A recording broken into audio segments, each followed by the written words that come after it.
Hallelujah. The highest praise, glory, and honor to our loving Savior Jesus Christ. And I give double honor and cherish the blessing, preaching and teaching of our dear and beloved parents in the Lord. Greetings to the beloved Almeida family, beloved preacher and beloved brethren and visitor. Labis ko pinapasalamatan ng ating pinakamamahal na Panginoon Jesus na nakaraan na 3 weeks ago ng Sunday po yun na papunta po kami dito sa banal na gawain na hindi po inaasahan po na may mangyayari po sa sasakyan po namin na dinadala po habang kasabay ko yung mga kapatid ko.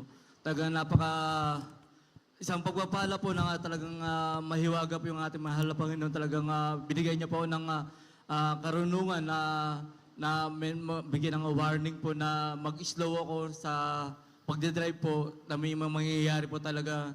Sa hindi po inaasahan talagang nasira po yung front shock po ng sasakyan po namin.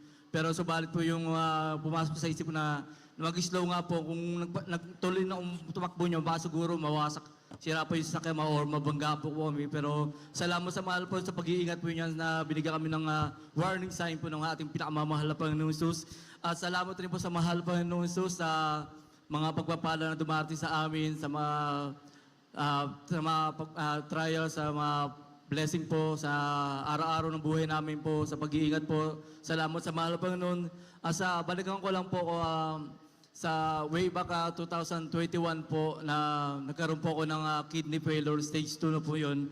Talagang yung mga panahon po niya na kung sinasariwa ko po talagang napakadakila po ang ating pinakamamahal na Panginoong Hesus. Hanggang ngayon po na nakatayo po ako sa harapan nyo, nagpapatuloy. Praise the Lord, hallelujah. Sa ating pinakamamahal na Panginoong Hesus dahil grabe yung himala nangyari sa aking buhay po. Talagang critical na po yung buhay ko. Talagang hindi ko po alam kung anong gagawin ko yung mga araw niyan dahil yung lumobo na po ako, lumobo na yung paa ko po, lumobo yung kamay ko po. Talagang nahirapan na po ako. Unti-unti nung hindi po ako nakakahinga. Talagang tuwing gabi po, alas 12 po na talagang para po akong para umaligno po sa gabi po, umiiyak po talaga. So, sobrang sakit po. Even po na mahanginan lang po yung mga paa at kamay ko po talagang napakasakit po. Para po siyang may tumutusok na 100,000 needles po. Ganyan po yung pakaramdam ko sa araw-araw ng buhay ko. Subalit, napakabuti na mahal po na pinaalala sa akin ng katuruan natin ng ginagalang mga pastor. Sa oras ng kagipitan po, tumawag ko sa mahal po na sumama magsisi. Siya po yung naalala ko at ginawa ko po, nagpuri po ako sa mahal po noon. Yung time po niyan, talagang nagkaroon ng kabawasan ng pagsakit, nabawasan po yan.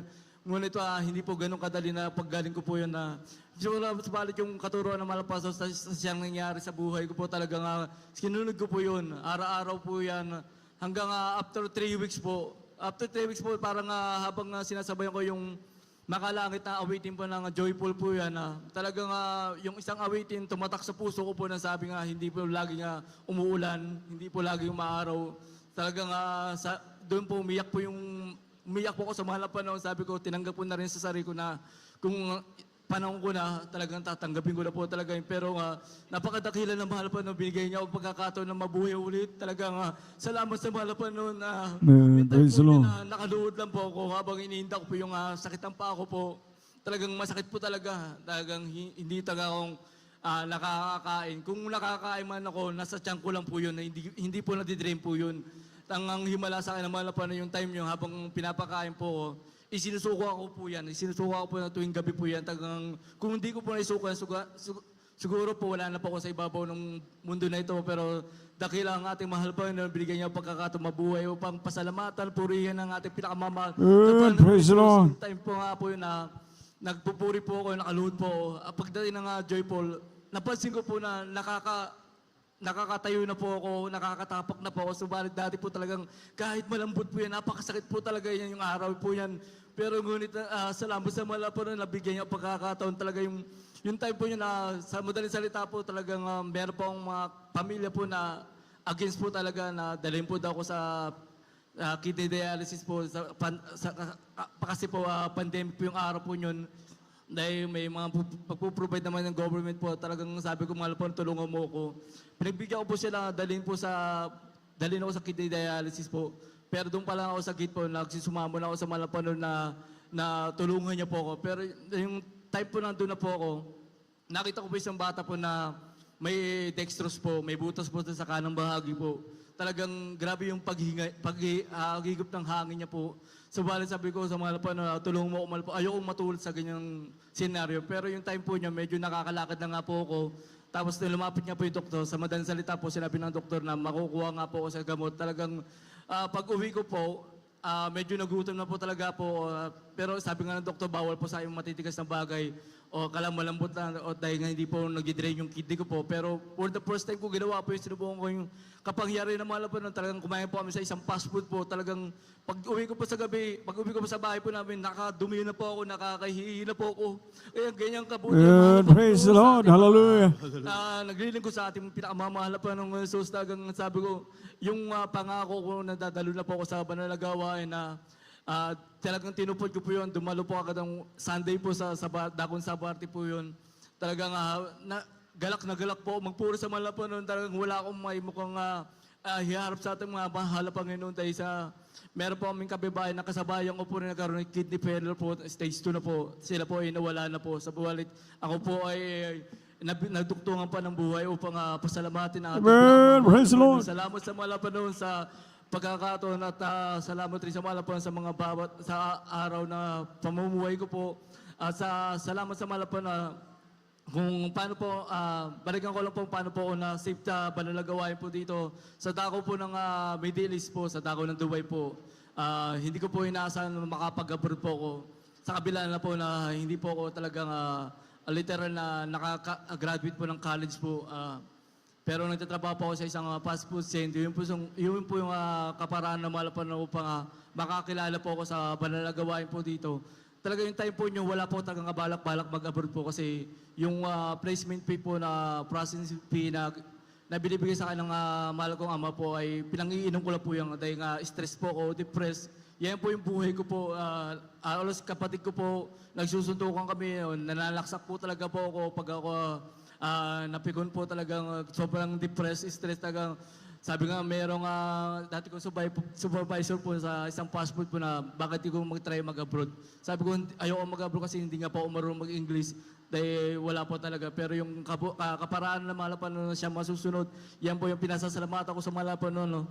2014 sa madaling salita, hindi po talaga akong may balak mag-abroad. Hanggang dumating po yung visa ko po na galing po sa Dubai po, talagang parang nataranta po ako, naghanap po ako ng pera po. Sa madaling salita, nakapangutang nga po. Pagdating ko sa Middle East po, sabi nga ng mahal ko nga mga sa ina ko po, magbagong buhay na po ako sa tuwing nalalasing po kasi iba lang nangyayari sa buhay ko po talagang. Gusto ko kasi kitain yung buhay ko po. Talagang kung pupurbukin mo, talagang dahil po, yun pong gusto mong nangyari sa buhay ko. Ngunit yung makilala ko, mahal po Panginoon, talagang grabe yun nangyari sa buhay ko, ang dami nagbago. Ang dami praise the Lord. Dati nga palaaway, lasinggero, palamura. Talagang binago natin mahal na Panginoon Jesus. Amen. Yan po yung sinasalamatan ko sa Malapanon. Sa tuwing naalala ko yung pagmamahal na Panginoon sa atin, hindi ko lubusang umiyak sa ating mahal na Panginoon Jesus. Sino po ako para bigyan pansin ng ating mahal na Panginoon. Isang basahan, maruming basahan lang po sa harapan natin mahal na Panginoon, pero bigyan niya pagkakataon upang purihin at sambahin ng ating pinakamahal na Panginoon Jesus. Amen. Talagang 2014 na punta nga po ako sa Midili, sabi ko nga, dito na po ako magbabago. Dahil yung pag-welcome po sa amin, sabi ko nga wala na po mga kinahilig ako, mga alak po talaga. Ngunit po kabalitan na nangyari po, yung pag-welcome po lang sa amin, napakarami na po talaga. Balik na naman po ako sa dati, talagang habang nag-drive po ako ng motor po doon, papatakbo ko ng 160, hindi po sa nagyayabang po. Pero talagang ganun po nangyayari sa buhay ko po doon. Hanggang minsan pa nga, hinahabol po ako ng mga pulis po doon, pinumura ko po yan. Talagang wala po akong tako kasi nga may hangover po ako. Dumating yung 2015 po, na parang napagod na po ako, kakainom po. Kasi minsan po, pag nalasing po ako sa accommodation namin sa third floor po, na binabala ko tumalon sa bintana po kasi napakalayo po ng Middle po. Gusto ko na tumalon po, pakamatay po talagang. Yun po laging nangyayari sa buhay ko. Sabi ko sa Malapanon, tulungan mo na ako. alam mo yung napakadakilan, mahal po yun. Yung posible magkaroon kami ng Friday off. Sa passport kasi bawal po yun. Ang Friday off po yun, Sunday po yun doon. Yun na po yung banalagawain po doon. Talagang yung time po nyo na bawal kami Friday off kasi maraming tao po. Pero nag-iisa lang po akong empleyado ng isang fast food po na nagkaroon ng Friday off. Webes pa lang po hindi na po ako nakakakain. Nagtataka ko ba't di po ako kumakain. Tapos samantala naalala ko po yung logo po ng Jesus Miracle Crusade International Ministry po, 2015 po. Kakauso lang po ng touchscreen po na Facebook po. Sinort ko po yung kung meron po sa dako ng Middle East po. Natagpong ko meron nga po sa dako ng Burdubay po. First time ko maggala-gala po. Takot po nga po ako maggala kasi nga po pag wala ko nga po bigote nga po, may nangyayari po talaga. Pero sa balit sa salamat sa mahal po na wala po nangyayari sa akin mga panahon yan. At nakashort po ako yun. Pero yung araw na tawagan ako ng mahal po na naglakas loob nga po ako, pinag-aralan ko yung lugar po sa Burjuman area po. Nakakas po ako sa taxi driver po. Hanggang dumating na nga sa madaling salita po, dumating na po sa Burjuman area po, sa harap po ng Burjuman Mall, sa Regent Hotel po. Hanggang tinatawagan ko po yung number na binigay sa Facebook po. Talagang wala pong sumasagot po. Parang naiinis na po ako, naiirita na po ako, medyo hindi na maganda yung sinasabi ng bibig ko. Hanggang sabi ko nga, bagong area ko po, mamamasyal lang po ako. Pero yung it's hard to believe po, talagang yung mahakbang po ako, hindi po ako nakakakbang, parang antigas ng paa ko po. Tapos may sumagi sa isip ko na tawagan ko po yun ng number. Siya po tinawagan ko po ulit. Tapos sumagot nga po yung sa madaling sakit, sumagot yung kausap ko. Kinumpong ko lang po yung exact address po. Tama po yung pwesto ko. Nasa 5th floor po sila. Ngayon po, ako lang po mag-isa po yun, time po yun. Naglakas loob po na umakit po doon. Sa 3rd floor pa lang, may narinig na po akong awitin. Awitin po na, napakaganda po talaga. Pag narinig ko po yun, umiyak po talaga ako, nanginginig. Parang, sabi ko sa isip ko, parang may natagpuan po ako na special. Special na hindi ko pa narinig sa talambuhay. So yun po nga, pagdating nga po sa 5th floor nga po, hindi ko po nagdadalawang isip po ako na buksan yung pinto kasi nga, kinakabahan po ako yung time po yun. Pero yung may nagbukas po ng pinto, pagbukas po ng pinto po yun, pag nagulat po ako sa pagbukas yun, parang ako nakakita ng anghel. Ang liwag-liwanag niya po. Tapos sabi niya, at tuloy po kayo, pag inahimas-masa mo yung paningin ko po, nakita ko po isang Adol Square ko po, tapos pinakikirandaman ko lang po sila. Yung pagtapos ng puri po yan ng Joyful po, nilagay nga po sa harapan na umawit na po sila ng makalangit awit ng solim po. Sa pagluhod ko po yan, habang nakapikit po ako, nakikinig lang ako ng awitin po nila, isang tinig po ang narinig ko po, sabi sa tinig po, anak, matagal na kitang hinihintay. Talagang sabi ko, grabe ang malapoy noon. Amen. Praise the Sino Lord. pa ako para hintayin natin malapoy noon? Talagang salamat, talagang yung time yun, doon na po nagbago lahat. Ang dati, lagi ako nag-overtime sa trabaho para sa pamilya ko po. Yun yung nakilala ko yung mahal po, sa dako ng Middle East po, sa Dubai po. Inaalam ko na po, anong schedule po, Wednesday, Friday, Sunday po. Mag-undertime ako para makadalo lang po. Tatakbong po yan, 81 kilometer po. Talagang ganun po kakainito ako sa mahal po. Kasi wala akong may bayad sa mahal po kasi yung binigay niya po ang peace of mind. Peace of mind, hindi ko mahanap sa iba po talaga. Salamat sa Praise the mga Lord. nagkaroon lang kapayapaan yung araw po niyan. At saya-saya ko po yun. Yung dumating nga po sa accommodation, binalita ko sa mga kasama ko yun. Nagulat ako sa mga kasama ko, sabi sa akin, pastor na daw ako. Sabi ko, hindi wala po akong pastor, isa lang po pastor namin. Talagang na-bless lang po ako sa pagbabagong buhay ko. Talagang yung time yun, talagang inalam ko lang sa lugar po yan. Hanggang ginamit nga ako ng mahal pa nung hindi po karapat-dapat. Inilagay na nga po sa first bat po hanggang set up na po kami doon. Umaga po nga darating, umaga na rin po uuwi. Pero ang grabing galak namin kahit hindi po nalitaan yung pagod po yung mga type po niyan. Limantan po kami doon pero galak na galak pa rin kami hanggang ngayon. Kung naalala ko po, first na first pa rin sa akin yung mga araw na nandun po sa madako ng Middle East po. Talagang salamat sa Malapon. Yung mga araw na binigyan kami yung kalakasan. Kahit sobrang pagod na ng katawan namin pero basta sa gawain po ng Malapon noon, talagang una-una po talaga, inuuna po namin yan.